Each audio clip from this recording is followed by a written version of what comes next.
আছেন যে তিনি সেই মহান আল্লাহ যিনি তার পক্ষ থেকে নবী রসুল পাঠিয়েছেন, শেষ নবী মুহাম্মদ সাল্লাল্লাহু আলাইহি ওয়াসাল্লামকে পাঠিয়েছেন এবং আসমানি কিতাবসমূহ পাঠিয়েছেন, এই কোরআন সুন্নাহ নাজিল করেছেন।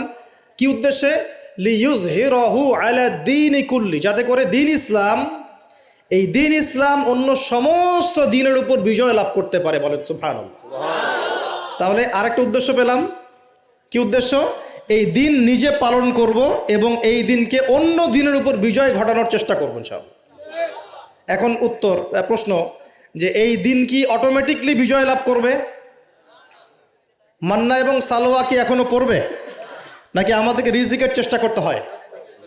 এই যে আমরা চাকরি বাকরি ব্যবসা করি, আল্লাহর কাছে দোয়া করি না, আল্লাহ আমাকে রিজিক দান করো, এই দোয়া করে কি ঘরে বসে থাকি, নাকি দোকান খুলি, কষ্ট করি, ব্যবসা করি, চাকরি করি? তাই করি না? একইভাবে আল্লাহ পাক বলেছেন দুনিয়াতে পাঠিয়েছি আমার ইবাদত করার জন্যে, এবং আল্লাহ পাক নবী রসুল পাঠিয়েছেন বিশেষ করে শেষ নবী মুহাম্মদ সাল্লাল্লাহু আলাইহি ওয়াসাল্লামকে, যাতে এই দিন ইসলাম অন্য সমস্ত দিনের উপর বিজয়ী হতে পারে। এখন বিজয় কি এমনি এমনি হবে? কিভাবে বিজয় লাভ করবে? আল্লাহ বলছেন সূরা মুহাম্মাদে। কোন সূরায় বলেন? সূরা মুহাম্মদ। কখনো পড়েছিলেন? কেউ বলতে পারবেন আল কোরআনুল কারীমে আমাদের নবী মুহাম্মদ সাল্লাল্লাহু আলাইহি ওয়াসাল্লামের নাম কতবার আছে? কতবার? 4 বার। কয়বার? তাও কাছাকাছি গিয়েছে, আলহামদুলিল্লাহ, শুকরিয়া।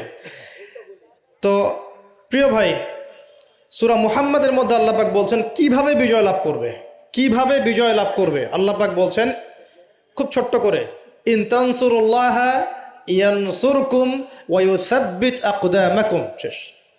আল্লাহ বলছেন তোমরা সবাই, মানে উম্মতে মুহাম্মাদি, তোমরা যদি আল্লাহকে সাহায্য করো, আল্লাহ তোমাদেরকে সাহায্য করবে। শুধু তাই না, ওয়া ইউসাব্বিত আকদামাকুম, তোমাদের পা পদযুগলকে আল্লাহ পাক দৃঢ় করে রাখবেন, পিছলে যাবে না ইনশাআল্লাহ।